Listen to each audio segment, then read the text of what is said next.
Hello students, आज हम करने वाले हैं वर्क एनर्जी पावर की practice with the help of MCQs. और जितने भी एमसीक्यूज हैं वो जेई मेन के पीवाईक्यूज हैं। तो स्टार्ट करें। फर्स्ट क्वेश्चन आपके पास है, this is the given force और आपको वर्क निकालना है in moving a body from A to B. जो इसमें इंपॉर्टेंट बात है वो ध्यान से सुनिएगा। जिस भी फोर्स का एक्स कंपोनेंट केवल एक्स पे डिपेंड करे, वाई जेड पे डिपेंड ना करे, और वाई कंपोनेंट केवल वाई पे डिपेंड करे, यानी एक्स और जेड पे डिपेंड ना करे। एक्स स्क्वायर होना पॉसिबल, एक्स क्यूब हो पॉसिबल है, बट वाई की कोई टर्म यहाँ पे नहीं हो, ऐसा फोर्स होता है conservative force. Okay, for sure. या फिर वो फोर्स कांस्टेंट हो, जैसे 3i cap plus 4j cap, वो भी कैसा फोर्स होता है? Conservative force. Right.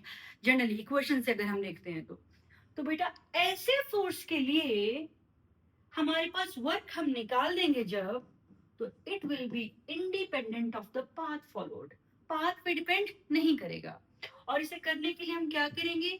Integration f x d x plus integration f y d y. Okay, f x क्या है बेटा? यहाँ पर x d x plus y d y. बड़ा ही सिंपल सा क्वेश्चन बना रखा है आपके लिए, और आपको इंटीग्रेट करना है। लिमिट्स क्या पुट करेंगे? x की वैल्यू 1 से लेकर 0 तक, और y की वैल्यू 0 से लेकर 1 तक। राइट, चले आगे। तो आपके पास आ रहा है, जब आप इसको पुट कर रहे हो, माइनस था ना, माइनस को नहीं लगाया ना मैंने शायद लास्ट टाइम। यस, माइनस भी लगेगा। ये आपके पास आएगा माइनस एक्स स्क्वायर बाई 2, कहां से कहां तक? 1 से लेकर 0, प्लस वाई स्क्वायर बाई 2, 0 से लेकर के 1। राइट, बस अब आपने इसको सॉल्व कर लेना है और बताइएगा कि आंसर क्या आता है कमेंट बॉक्स में। राइट, वैसे मैं आपको आंसर दे रही हूँ, आपको वीडियो को पॉज करना है, सॉल्व करना है और फिर आगे बढ़ना है, because it's not a movie, ये प्रैक्टिस सेशन है। सॉल्व करके आपके पास आंसर 1 जुड़ाना चाहिए। इस क्वेश्चन से आपका टेक अवे क्या था? कि जो फोर्स है, इसका जो वर्क है that is path independent, because force is conservative. Right, the next question is, एक पार्टिकल है, उसका मास m है और उसकी स्पीड है v is equal to a root x। ठीक है, और आपको बताना है टोटल वर्क डन। जैसे ही मैं v देखती हूँ और वर्क डन देखती हूँ तो मेरा मन तो ललचाने लगता है। क्या करने के लिए मेरा मन ललचाता है? कि फटाफट से क्यों ना वर्क को चेंज इन काइनेटिक एनर्जी कर दिया जाए। नेटवर्क क्या होता है? चेंज इन काइनेटिक, नहीं नेटवर्क, सारे फोर्सेस का मिला के वर्क। तो हमें क्या करना है? Half m v final square minus v initial का स्क्वायर। v फाइनल जब आप लेंगे तो v फाइनल आपके पास आ रहा है a, और x की वैल्यू d रूट d, और v इनिशियल कितना आएगा बच्चों? x की वैल्यू 0 है ना, तो 0 यहां पुट कर दिया, तो आपके पास आ गया ये हाफ m, और v फाइनल का स्क्वायर आ जाएगा a स्क्वायर d। राइट, तो जब भी ऐसा आपको दिख रहा हो ना और वर्क पूछा हो, तो आपका मन भी मेरी तरह ललचाना चाहिए। देखिए क्या सेम आंसर आया है। ये तो मैंने सॉल्व ही कर दिया ना, आपको सॉल्व करने की नहीं जरूरत पड़ी। Yes, half m square d। Right, समझ में आ रही है मेरी बात? कभी कभी ना इससे एक और क्वेश्चन आता है, और वो क्वेश्चन होता है एक्सेलरेशन निकालें। मैं बताऊं कैसे करती हूँ? जब भी यहाँ मुझे v और यहाँ रूट x दिखता है, यहाँ पे रूट दिखना चाहिए, तो मैं इसे स्क्वायर कर देती हूँ। v square is equal to a square x। Now I compare it with v square minus u square 2 into, क्योंकि a पहले से ही मैं एक्सेलरेशन बोल देती हूँ, एक्सेलरेशन इंटू x। जब इन दो इक्वेशंस को कंपेयर करती हो, u आ जाता है 0, और एक्सेलरेशन कितना आ गया आपके पास? 2 इंटू एक्सेलरेशन a स्क्वायर, तो एक्सेलरेशन आ गया a square by 2। It's a very simple technique to find acceleration. Otherwise आप क्या करते? a को क्या लगाते? v dv by dx, differentiation करते। बट ये फॉर्मूला तभी वैलिड है जब v proportional to root x है, तभी सरस हम कर सकते हैं। चले, okay, this question is beautiful, काफी सारी इंफॉर्मेशन दे रहा है। कह रहा है एक ब्लॉक है जिसका मास m है, टेबल पर रखा हुआ है और उसे हम F फोर्स से खींच रहे हैं। इनिशियली रेस्ट पर है और पूछा जा रहा है कि मैक्सिमम स्पीड क्या होगी ब्लॉक की। इनिशियल स्पीड 0 है, आपने खींचना शुरू किया, पीछे कोई फोर्स नहीं लगा, पर जैसे ही खींचना शुरू किया यहाँ पर फोर्स लगने लग गया kx। अगर f kx से बड़ा है तो ही ये चलना स्टार्ट होगा, ऑब्वियसली चलेगा स्टार्टिंग में, है ना। तो इनिशियल तो x 0 है तो f kx से बड़ा ही होगा, क्योंकि f 0 से तो बड़ा ही होगा। अब जैसे जैसे आप फोर्स लगाते रहोगे f तो सेम रहेगा, kx बढ़ता चला जाएगा।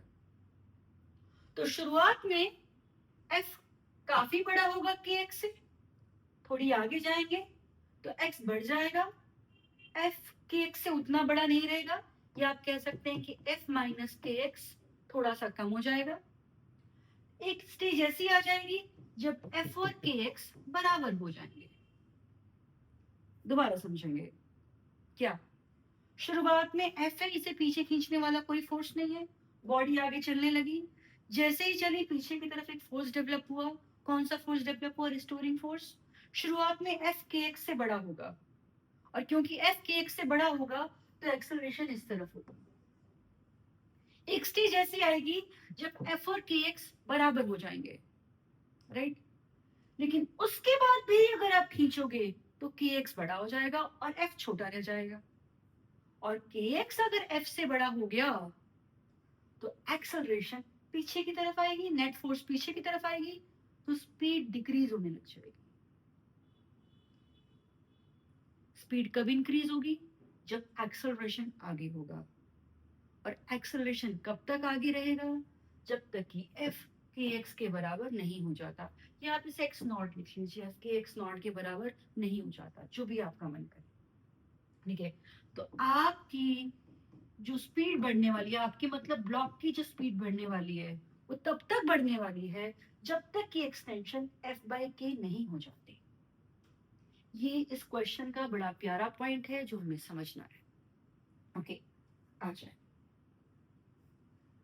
तो आपसे पूछा गया है कि मैक्सिमम स्पीड आपको पता नहीं है, तो आप यहाँ भी ऐसा कर सकते हैं, net work is equal to change in kinetic energy. X खींचने में, एक्स नॉट खींचने में स्प्रिंग फोर्स ने तो काम किया हाफ के एक्स स्क्वायर, और इसने काम किया F into x not. External force का वर्क हुआ एफ एक्स नॉट, और स्प्रिंग फोर्स ने कितना काम किया, पीछे की तरफ खींच रहा है, माइनस हाफ के x not square. Is it clear, किसकी इक्वल आ गया ये, हाफ एम वी स्क्वायर, और इनिशियल काइनेटिक एनर्जी आपके पास 0 थी। अब आप केवल एक काम करना है, एक्स नॉट को पुट कर देना है एफ बाई के।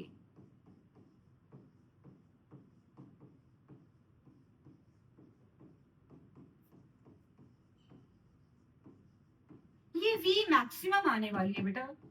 इसके बाद अगर आप बॉडी को खींचेंगे तो स्पीड इंक्रीज नहीं बल्कि डिक्रीज होगी, राइट। ये एफ था ना।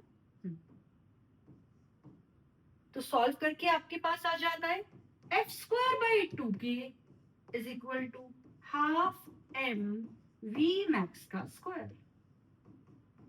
2 से 2 कैंसिल हो जाएगा, वी मैक्स आपके पास आ जाएगा एफ अपॉन अंडर रूट के एम। मैंने पूरा सॉल्व कर दिया आपके लिए, ताकि आप कैलकुलेशन से तो बिल्कुल ना अपना घबराएं और इस कॉन्सेप्ट को समझें कि स्पीड कब तक बढ़ रही है। क्वेश्चन आपके पास ऐसा भी आ सकता है कि स्पीड कब तक बढ़ी, तो आप बोलोगे स्पीड तब तक बढ़ी जब तक कि एक्सटेंशन कितनी नहीं हो जाती, एफ और के एक्स बराबर नहीं हो जाते, यानी एक्स एफ बाई के बराबर नहीं हो जाते। एक और क्वेश्चन आ सकता है कि इसकी जब आप इसे खींच रहे हैं और इसकी स्पीड बढ़ा रहे हैं, तो मैक्सिमम स्पीड तक लाने में फोर्स ने कितना काम किया, तो आप बोल सकते हो कि मैक्सिमम स्पीड तक लाने में फोर्स ने एफ एक्स नॉट काम किया। तो हर एक छोटा पार्ट इसकी क्या बन सकता है, एक क्वेश्चन बन सकता है। या फिर मैक्सिमम स्पीड लाते समय पर पोटेंशियल एनर्जी कितनी थी, तो आप बोलोगे हाफ के एक्स नॉट स्क्वायर थी, और एक्स नॉट क्या है, एफ बाई के। यही तो स्प्रिंग की पोटेंशियल एनर्जी भी होगी ना। तो छोटे छोटे क्वेश्चन आपको बन सकते हैं। इस क्वेश्चन को बहुत अच्छे से एक बार और अटेम्प्ट कीजिएगा। हमारा आंसर आ चुका है। It's a simple question. Stationary particle breaks into Ma and Mb। जब भी एक स्टेशनरी पार्टिकल दो पार्ट्स में डिवाइड होता है, इनिशियल मोमेंटम जीरो और फाइनल मोमेंटम भी जीरो होने के लिए अगर एक का मोमेंटम p1 है और दूसरे का p2 है, तो p1 और p2 जो होंगे वो कैसे होंगे, इक्वल एंड अपोजिट, मैग्नीट्यूड में सेम होंगे, राइट।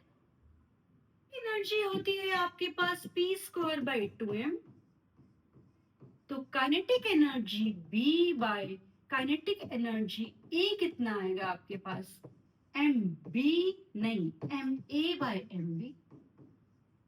गलती से भी ये मत कर देना, आपको लगेगा शायद इन्होंने गलत कर दिया है, ये ma बाय mb लिखना चाहते थे, नहीं। ध्यान से समझना, pa और pb बराबर थे, तो ma va किसके बराबर था, mb vb। यही थोड़ा सा इन्होंने इसको ट्विस्ट किया क्वेश्चन को। तो अब ma बाय mb को क्या लिख सकते हो यहाँ से, vb बाय va। और इसलिए आपका आंसर क्या आएगा बेटा, आपका आंसर आएगा a। समझे, चले आगे। आंसर आ गया vb बाय va, राइट। शाबाश, चलते हैं आगे। बहुत अच्छा सा क्वेश्चन है। अगेन एक ब्लॉक नीचे आता है इंक्लाइन प्लेन से जो स्मूथ था, यहां तक स्मूथ ही है प्लेन आपका, और उसके बाद रफ प्लेन स्टार्ट हो जाता है, रफ सरफेस स्टार्ट हो जाता है और ये स्प्रिंग के साथ जाके टकरा जाता है। अब पूछा गया है what is the maximum compression in the spring, this is the question. ध्यान देना, यहां से लेके यहां तक कोई फ्रिक्शन नहीं है, यानी जो एनर्जी इधर है वही एनर्जी इधर है, और इसके बाद जब वो टकरा करके स्प्रिंग के साथ स्प्रिंग को दबा देता है, तब इसकी सारी की सारी एनर्जी जो है वो काइनेटिक एनर्जी जो है वो क्या हो जाती है, जीरो। तो आप देखते हैं, शाबाश बच्चों, जब वो यहां से यहां पहुंचा, इस जगह पर इसकी हाइट कितनी थी बेटा, h था 10 sin 30 यानी कि 5। तो इसके पास कितनी एनर्जी रह रही है, पॉइंट ए से लेकर पॉइंट सी तक, आप बोलोगे m g h, यानी कि 250 जूल एनर्जी इसके पास है, राइट। ये 250 जूल एनर्जी जो है, इसका कुछ पार्ट फ्रिक्शन के अगेंस्ट चला जाएगा और कुछ पार्ट स्प्रिंग को कंप्रेस करने में काम आ जाएगा। तो इस 250 जूल को मुझे क्या करना है, वर्क डन अगेंस्ट फ्रिक्शन यानी mu mgx plus half kx square.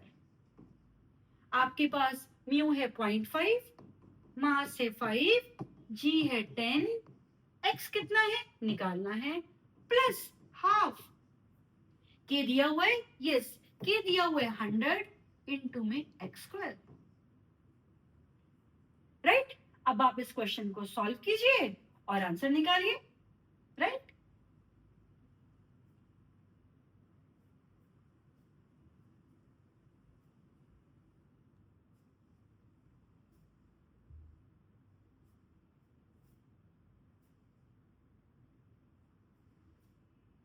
Next question है, a bullet of mass 50 gram is fired with a speed of 100 meter per second on a plywood and emerges with speed 40 meter per second. What is the percentage loss in kinetic energy? तो बेटा कैसे करेंगे, kinetic energy initial minus kinetic energy final upon initial kinetic energy into 100, ये आपको निकालना है। जब भी लॉस निकालना हो तो इनिशियल माइनस फाइनल किया जाता है, अदरवाइज लॉस किस में निकल आएगा, नेगेटिव में। हाफ एम यहां से आपके पास अब चेक करोगे, half m v square half m v square half m v square, half m common है कट जाएगा, तो आएगा v initial square minus v final square upon v initial square into में 100। यानी 100 square minus 40 square upon 100 square into में 100, और आप अपना आंसर निकालिएगा। क्या आंसर आता है खुद से सॉल्व करना है। I am telling you the answer, right? आपके पास आंसर आता है बेटा जी 84%, राइट? चलिए आगे। A body is moving unidirectionally under the influence of a constant power source. Its displacement in time t is proportional to। बच्चे आपको पता है चेंज इन काइनेटिक एनर्जी होता है पावर इनटू में टाइम। तो इस कॉन्सेप्ट से हम इस क्वेश्चन को शुरू करने वाले हैं। Change in kinetic energy power into में टाइम, और ये मान लेते हैं क्वेश्चन में नहीं दिया है कि इनिशियल काइनेटिक एनर्जी 0 है, तो half mv square minus 0 is equal to pt। यहां से आप देख पा रहे हो कि v square is proportional to t और v is proportional to t power 1/2। अगर मुझे डिस्प्लेसमेंट का प्रोपोर्शनलिटी निकालनी है तो v को इंटीग्रेट करूंगी, क्या आ जाएगा x, और इसको इंटीग्रेट करूंगी तो क्या आ जाएगा t पावर 3/2। मैंने डायरेक्ट लिख दिया पूरा सॉल्व करने के बजाय। तो x किसके प्रोपोर्शनल आ गया बेटा t power 3/2। Is it clear? इसमें एक और तरह का क्वेश्चन आता है कि a किसके प्रोपोर्शनल आएगा, एक्सेलरेशन या फोर्स किसके प्रोपोर्शनल आएगा। इसको डिफरेंशिएट कर दीजिए। यहाँ पर मैंने इंटीग्रेट किया था, यहाँ डिफरेंशिएट कर दीजिए। v का डिफरेंशिएशन a और t 1/2 का इंटीग्रेशन 1/2 t की पावर -1/2। तो आप दोनों ही तरीके से क्वेश्चन को कर सकते हैं। x पूछा हो तो भी किसके प्रोपोर्शनल है, और एक्सेलरेशन या फोर्स पूछा हो तो वो किसके प्रोपोर्शनल आ रहा है, राइट? तो इससे काफी बार क्वेश्चन आते हैं अलग अलग जगह पर, तो इसकी करने की बेस्ट टेक्निक मैंने आपको बता दी है। अच्छा question again, if a rubber ball falls from height h and rebounds up to height h/2, h से आई और h/2 तक गई, तो ऑब्वियसली कितनी एनर्जी इसकी वेस्ट हो गई, 50% वेस्ट हो गई। क्या इसे सॉल्व करने की जरूरत है? नहीं। तो percentage loss of total energy 50%, सीधी सीधी बात है। And what is the velocity before it strikes the ground? बिल्कुल सिंपल क्वेश्चन है बेटा, बिल्कुल सिंपल क्वेश्चन है। कितनी स्पीड होती है, h हाइट से कोई बॉडी गिरती है तो √2gh। अगर बॉडी रेस्ट से गिरे, h हाइट ट्रेवल करे तो स्पीड आती है √2gh। तो इसका आंसर क्या आना चाहिए आपके पास? This is the answer, 50% and √2gh। Very simply we solve this question. Okay, a body of mass m kg slides from rest along the curve of vertical circle from point A to point B। और मुझे क्या निकालनी है, मुझे बतानी है speed at point B। ये rest से स्टार्ट हुई है यहाँ पर, और यहाँ की स्पीड मुझे निकालनी है। कोई फ्रिक्शन वगैरह दिया ही नहीं है, तो मुझे आपको क्या निकाल के चाहिए? सबसे पहले एनर्जी कंजर्व करने के लिए हाइट चाहिए। ये हाइट तो r के बराबर हो गई, ये r है, ये हाइट और निकाल लेते हैं। आओ चलते हैं। ये हाइट r है, क्योंकि ये भी r है, तो this upon r is cos 45। तो ये आपके पास आ गई r cos 45, यानी कि r/√2। तो loss in potential energy is equal to gain in kinetic energy. h कितना है बेटा total? r plus r/√2 is equal to v²/2। आपके पास r दिया है 1.4, √2 की वैल्यू भी दी है 1.4। कितना आसान इन्होंने आपकी कैलकुलेशन को कर दिया है, और आपको स्पीड निकाल के देनी है। तो आई गेस आप इस क्वेश्चन को सॉल्व करेंगे। जरूर सॉल्व करना है क्वेश्चन को, अदरवाइज कोई फायदा नहीं है। हमारी प्रैक्टिस सेशन है ये, मूवी सेशन नहीं है। तो नोटबुक लेके बैठिएगा, पेन लेकर के बैठिएगा, और साथ साथ इन क्वेश्चंस को सॉल्व कीजिएगा, right? piece of mass m1 fires a shell of mass m2 horizontally. Instantly after the firing, ratio of kinetic energy and that of shell. किसकी? Artillery and the shell.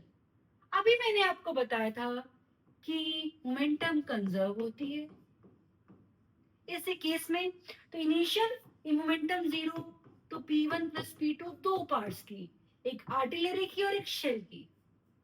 ठीक है, तो मैग्नीट्यूड वाइज आपके पास P1 और P2 बराबर आ जाएंगे और kinetic energy 1 by kinetic energy 2 क्या होता है आपके पास P square by 2m1 upon P square by 2m2.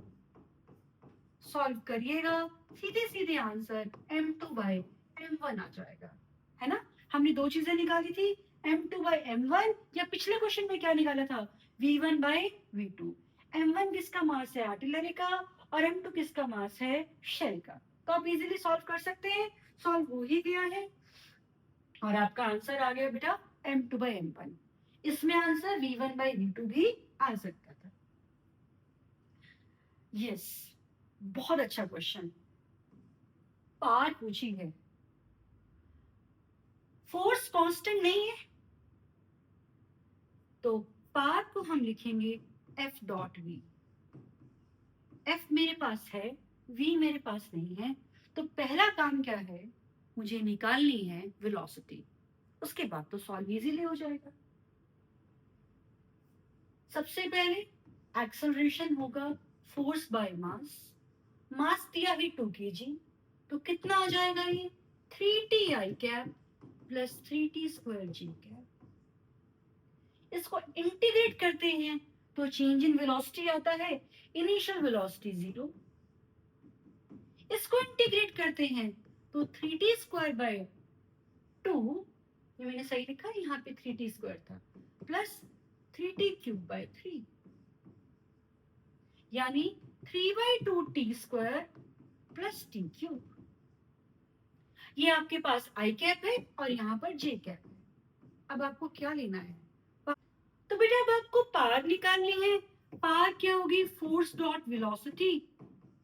Force आपके पास ये है कितना, 6ti प्लस 6t स्क्वायर जे, और आपने वेलोसिटी के साथ डॉट प्रोडक्ट लेना है, 3t square by 2i plus t cube J. Dot product आपको लेना आता ही है. इन दोनों को इंटीग्रेट मल्टीप्लाई करेंगे, 6 3 18, 18 बाय 2 यानी 9t क्यूब प्लस इन दोनों का मल्टीप्लाई करेंगे तो आपके पास आ जाएगा 65. तो this should be your answer. Check कर लेते हैं क्या ये आंसर आ रहा है कि नहीं आ रहा है. ये आ रहा है, राइट. चलते हैं आगे. Block of mass 1 kg is pushed up a surface inclined to horizontal at an angle of 60 degree by a force of 10 Newton parallel to the inclined surface. When the block is pushed up by 10 meter inclined plane, work done against friction. Work done against friction पूछा है. चारों sign positive ही दिए, तो हमें कुछ सोचने की जरूरत नहीं है. वर्क कैसे निकालेंगे हम, वर्क होगा फ्रिक्शन फोर्स इनटू में डिस्प्लेसमेंट. फ्रिक्शन फोर्स किधर लग रहा है, नीचे की तरफ लग रहा है, कितना लगेगा, म्यू mg cos 60.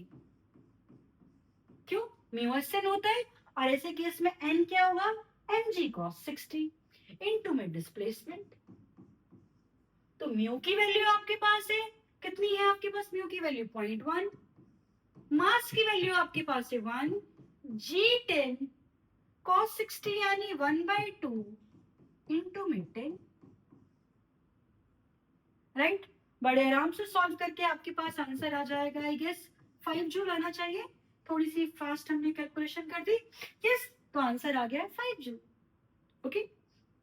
इसी क्वेश्चन में अगर आपसे वर्क डन अगेंस्ट ग्रेविटी पूछा होता तो आप क्या करते, ऊपर की तरफ लेकर आते आप इसको, वर्क करते mg, मतलब यहाँ माइनस mgh. अगर अगेंस्ट ग्रेविटी पूछा है और h कितनी होती, h अपॉन 10 होता आपके पास sin 60, तो h आ जाता 10 sin 60. ओके, चलिए आगे। क्या ही भयंकर सी फिगर दे रखी है, ये तो कुछ पक्का सर्कुलर मोशन से रिलेटेड होगा। जेई का क्वेश्चन है तो टफ ही होगा। ऐसी ऐसी बातों से हम अपने कॉन्फिडेंस को लो कर लेते हैं, जबकि क्वेश्चन कितना आसान है। एक बॉडी ए से चली बी पर आई और सरफेस है फ्रिक्शनलेस, स्पीड बतानी है पार्टिकल की बी पॉइंट पर। बिल्कुल इजी क्वेश्चन है, सिर्फ डायग्राम टफ बना रखा है ताकि बच्चे कंफ्यूज हो जाएं। बच्चों, कितना डिस्टेंस चला है वो? रेस्ट से स्टार्ट होकर के 0.5 मीटर। तो स्पीड आपने मजे से लिख देनी, एच डिस्टेंस गिरने पर कितनी स्पीड आती है अगर कोई बॉडी रेस्ट से स्टार्ट करे और सरफेस स्मूथ हो। सरफेस स्मूथ हो, रेस्ट से स्टार्ट करे, एच हाइट गिरे, तो चाहे ऐसे आए, चाहे ऐसे आए, चाहे किसी भी पाथ से आए, अगर इनिशियल स्पीड 0 है और सरफेस स्मूथ है और बॉडी एच हाइट नीचे गिरती है, तो स्पीड आती है √2gh। जी आपके पास 10 है और एच आपके पास 0.5 है। बस, and the question is solve. आपके पास कितना आंसर आ गया है? √10। बिल्कुल इजीली। ओके, समझ गए? आप कंजर्वेशन ऑफ एनर्जी भी ना लगाए, मैं कहूंगी आप डायरेक्ट करें ना, √2gh लगाए बिंदास। बोलो ना कि इनिशियल स्पीड 0 और सरफेस कैसा है? स्मूथ है। तो किसी भी सरफेस से आए, कैसे भी सरफेस से आए, वेलोसिटी मुझे क्या ले लेनी है? √2gh। आज कितनी हाइट गिरा है, ना कि जितनी लेंथ चला। A block of mass 100 kg slides over a distance of 10 meter on horizontal surface. Horizontal surface पर ब्लॉक चल रहा है। इससे आसान क्या ही क्वेश्चन डालेगी जेई।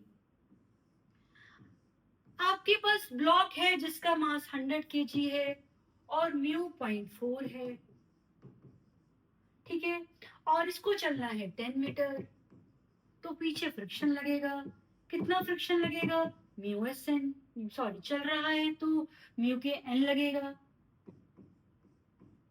क्वेश्चन में नहीं दिया कि ये म्यू एस है कि म्यू के है, तो म्यू के ही मान लेते हैं, राइट। तो वर्क आएगा फ्रिक्शन इनटू में डिस्टेंस, क्योंकि केवल मैग्नीट्यूड निकालना है। ऑप्शन सारी की सारी पॉजिटिव में है, ठीक है। अदरवाइज आपके पास फ्रिक्शन कितना लग रहा है, पीछे डिस्प्लेसमेंट हो रही है, आगे तो वर्क आना चाहिए नेगेटिव। इन्होंने तो वो भी कस नहीं किया। तो ये आएगा म्यू के एन किसके बराबर होगा बेटा? एम जी के बराबर होगा। एम जी मतलब 100 इंटू 10 यानी 1000। तो म्यू के 0.4 इंटू में 1000। म्यू के कितना? एक मिनट, म्यू के कितना था? 0.4, एन की जगह 1000 और डिस्टेंस की जगह मुझे कितना डिस्टेंस चलाना है? 10। कितना आसान क्वेश्चन दिया पर क्वेश्चन सॉल्व। आंसर कितना आ जाता है आपके पास? आपको सॉल्व करना है ना, इतना आसान क्वेश्चन है। प्लीज कैलकुलेशन जरूर कीजिएगा। 4000 जी, राइट। चलते हैं। Potential energy of a particle in a region is given by this. और पूछा है magnitude of x component of force. U है, पोटेंशियल एनर्जी दे रखी है और मुझे केवल एक्स कंपोनेंट ऑफ फोर्स निकालना है, केवल एक्स। तो एफ एक्स क्या होगा? Minus D you by D x minus 2x का square derivative of 2x square, यानी -2 इंटू 2x यानी -4x। और x दिया है आपके पास 1, तो आपके पास -4 इंटू 1। और इसका भी केवल मैग्नीट्यूड पूछा है, तो आंसर क्या आ जाएगा? एफ का मैग्नीट्यूड पूछा है तो 4 न्यूटन, राइट। तो आंसर क्या दिया है? 4 न्यूटन। 4, बिल्कुल सिंपल। आगे चलेंगे। A bob of pendulum was released from horizontal position.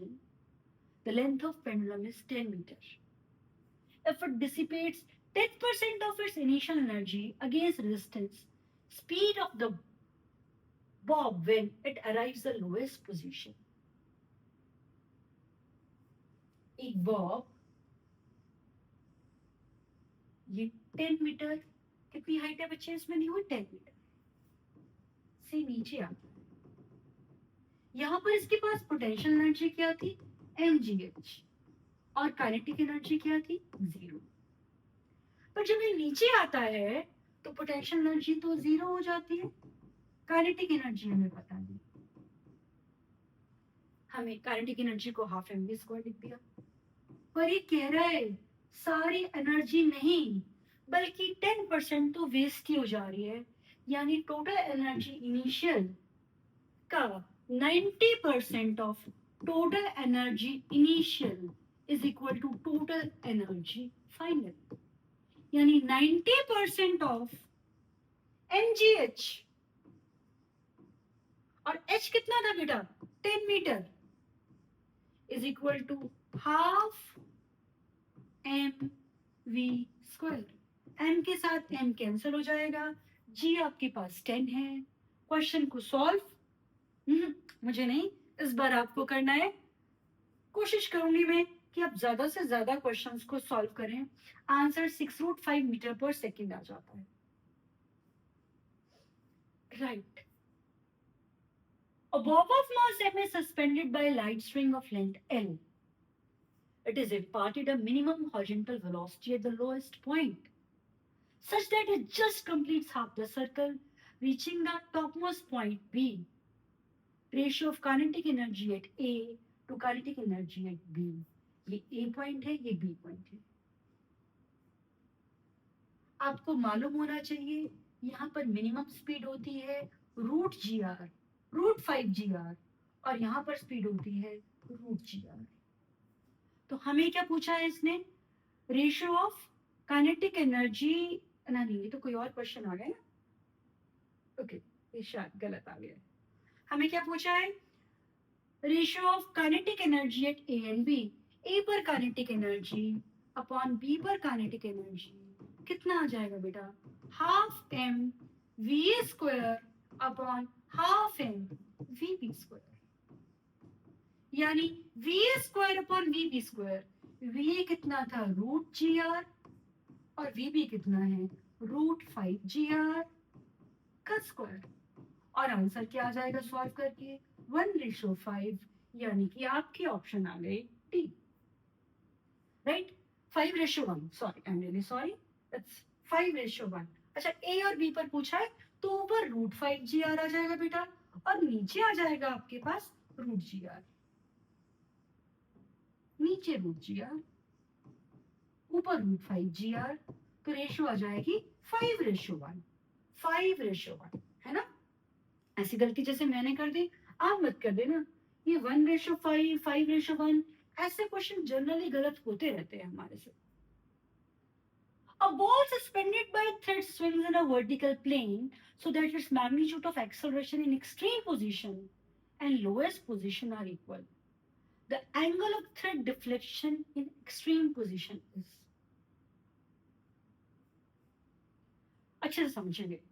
Ball suspended by a thread swings in a vertical plane so that its magnitude of acceleration in extreme position.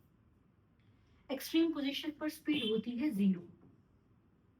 तो eight extreme बच्चों, eight extreme centripetal acceleration v²/r क्या होता है 0, और इधर कौन सा force लगता है mg sin theta, God bless में। तो टेंजेंशियल एक्सेलरेशन होता है g sin theta, right, extreme position पर। लेकिन अगर हम बात करें मीन की, एट मीन ये थीटा कितना हो जाता है नीचे आते आते आते 0, और सेंट्रीपिटल एक्सेलरेशन स्पीड तो होगी v²/r, पर टेंजेंशियल एक्सेलरेशन g sin 0 यानी कि 0। तो क्या कह रहा है ये कि एक्सेलरेशन ऑफ एक्सट्रीम पोजीशन और acceleration of mean position are equal. Extreme का एक्सेलरेशन कितना बचा है, केवल g sin थीटा, और यहाँ पे क्या बचा है v²/r। Is it clear. तो आपसे पूछा क्या इसने, आपसे पूछता है बताइए जी कि थीटा कितना होगा, ओके। तो हमारे को v भी पता होनी चाहिए, हमें v भी पता होनी चाहिए। मुझे पता है कि जब ये h हाइट से नीचे आता है, h हाइट से थीटा एंगल से नीचे आता है, तो h होता है r into 1 minus cos theta. h क्या होता है? r into 1 minus cos theta. और इसके बेटा नीचे पहुंच करके जो स्पीड आ जाएगी वो आएगी √2gh, v स्क्वायर आएगी 2gh, और h को मुझे क्या पुट करना है? r into 1 minus cos theta, right? तो 2gr into 1 minus cos theta आपको पुट कर देना है कहां पर?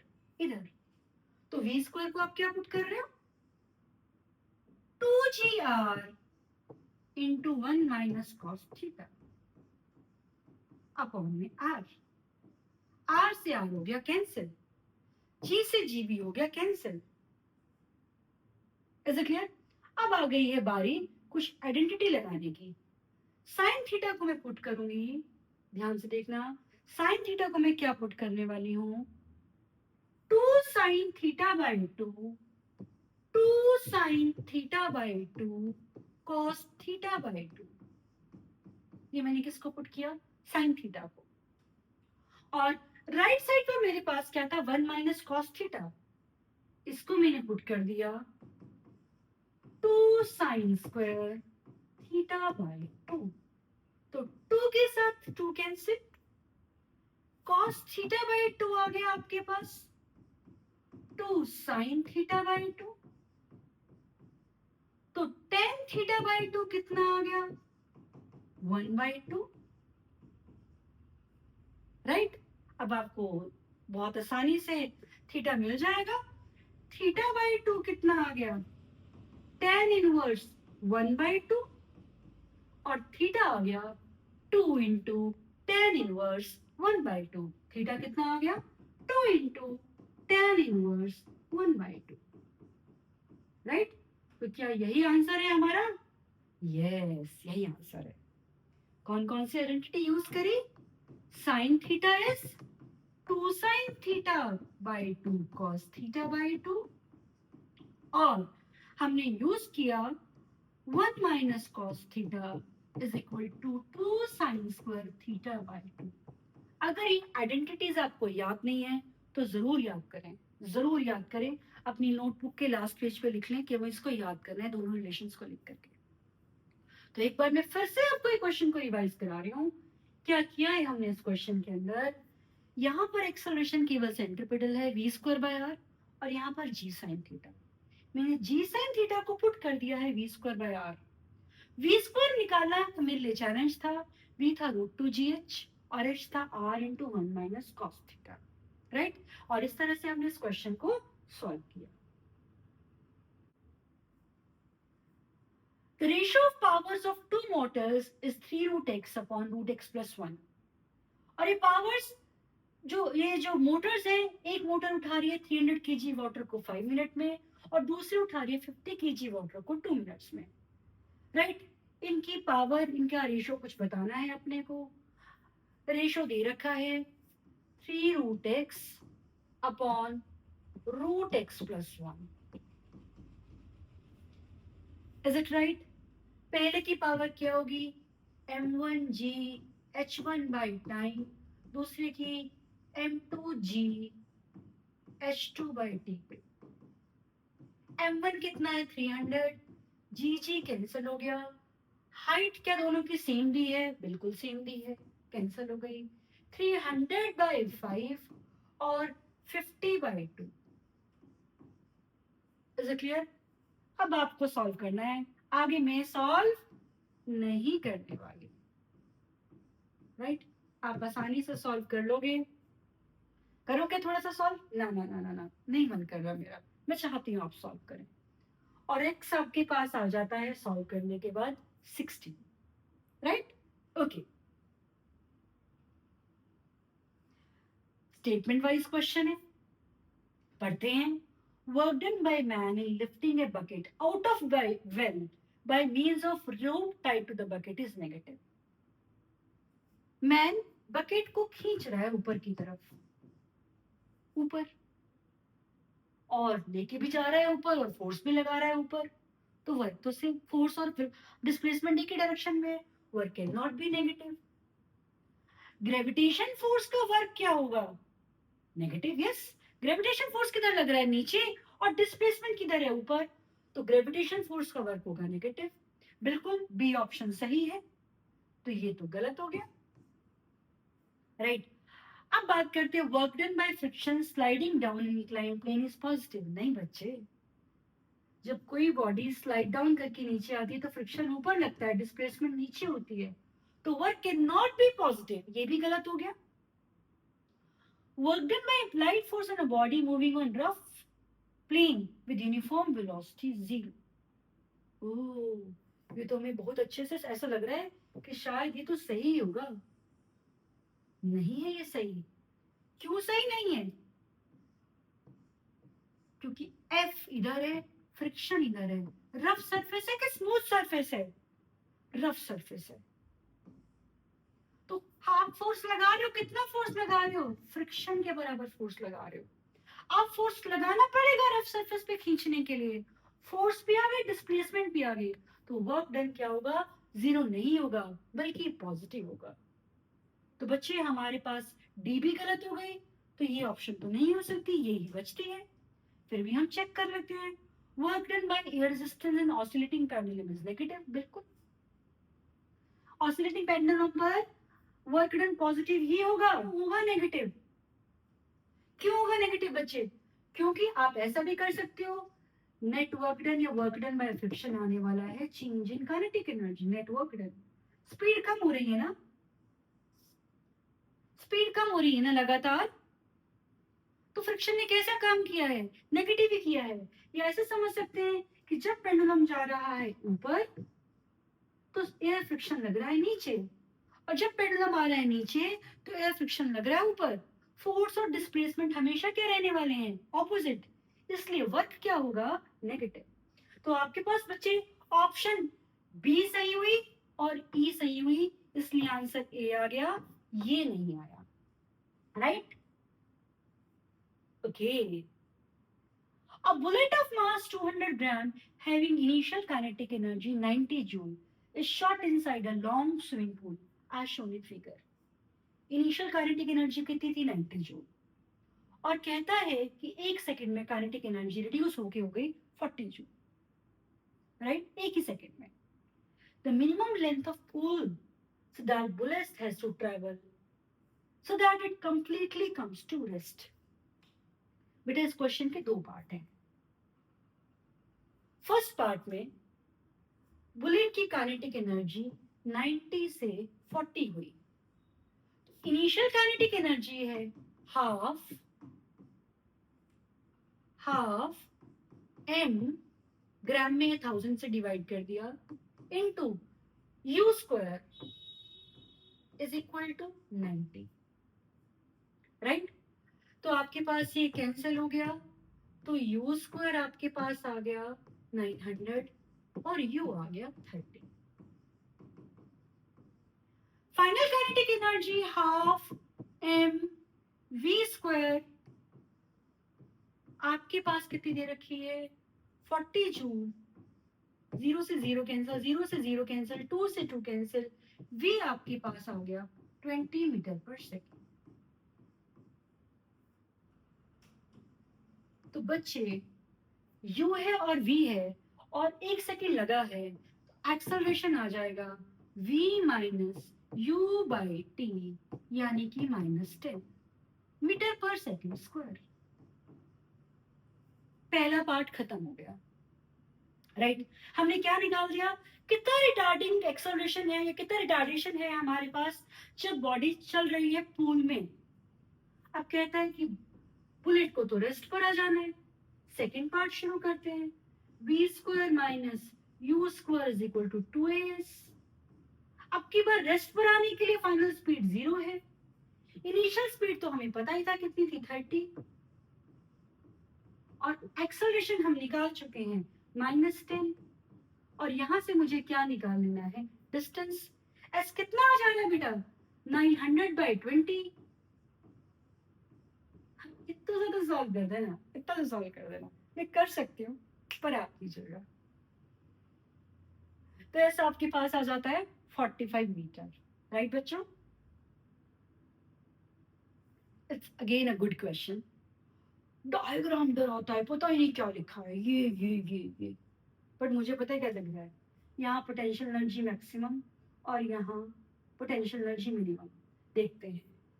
Given below is the plot of potential energy in which a particle is one dimensional motion while a conservative force x. Suppose that E mechanical is 8 joule. Total mechanical energy 8 joule है और शुरुआत में potential energy भी 8 joule है। अब शुरुआत में अगर पोटेंशियल एनर्जी 8 जूल है तो बेटा काइनेटिक एनर्जी कितनी होगी? 0।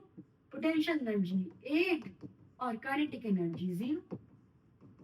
और अगर इस बात की बात करें तो यहाँ पर पोटेंशियल एनर्जी कितनी होगी? 0 और काइनेटिक एनर्जी 8। ऐसे आप किसी भी पॉइंट पे निकाल सकते हो। इस पॉइंट पर पोटेंशियल एनर्जी 4 है तो काइनेटिक एनर्जी 4 होगी और यहाँ पोटेंशियल एनर्जी 6 है तो काइनेटिक एनर्जी 2 होगी। आपने हर पॉइंट की काइनेटिक एनर्जी निकाली। कहता है x ग्रेटर देन x4, इसके बाद kinetic energy is constant throughout the reason.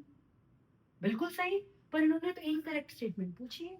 इसके बाद पोटेंशियल एनर्जी भी कांस्टेंट हो गई, काइनेटिक एनर्जी भी कांस्टेंट हो गई। बिल्कुल सही, सही बिल्कुल सही।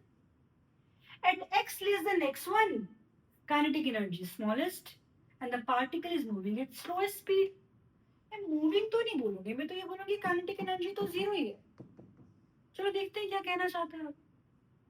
At x equal to x2, kinetic energy is greatest. बिल्कुल सही बात। कहाँ पर? यहाँ पर 8। At x equal to x3, kinetic energy is 4 joule. ये भी सही है। तो जो थोड़ा सा गलत लगता है वो यही लगता है क्योंकि इसने मूविंग एट स्लोएस्ट स्पीड बोल दिया। अगर काइनेटिक एनर्जी स्मॉलेस्ट बोल देता तो कोई गलती नहीं थी, पर मूविंग लिख दिया, दैट्स व्हाई इट्स रॉन्ग। तो मेरे ख्याल से जो आंसर रॉन्ग होना चाहिए तो यस, इसका आंसर बी ही दिया है। राइट, बहुत अच्छा ऑप्शन नहीं बोलेंगे हम इसको, थोड़ा सा कंफ्यूजिंग है, पर सर जैसा केस है वैसा हमने सॉल्व कर दिया। तो बेटा आज हमने बहुत सारे वर्क एनर्जी एंड पावर के न्यूमेरिकल्स किए हैं जिसमें से कुछ चैलेंजिंग क्वेश्चंस भी थे। तो उन क्वेश्चंस को आप जरूर रिपीट कीजिएगा, करके देखिएगा। एंड करने का मतलब है, फिजिक्स करने का मतलब है कॉपी पेन लेकर के बैठना, उसके बिना फिजिक्स नहीं होती है। तो थैंक यू बेटा, बाय बाय। नेक्स्ट वीडियो में मिलेंगे जिसमें हम और चैलेंजिंग क्वेश्चंस को करेंगे। Bye bye.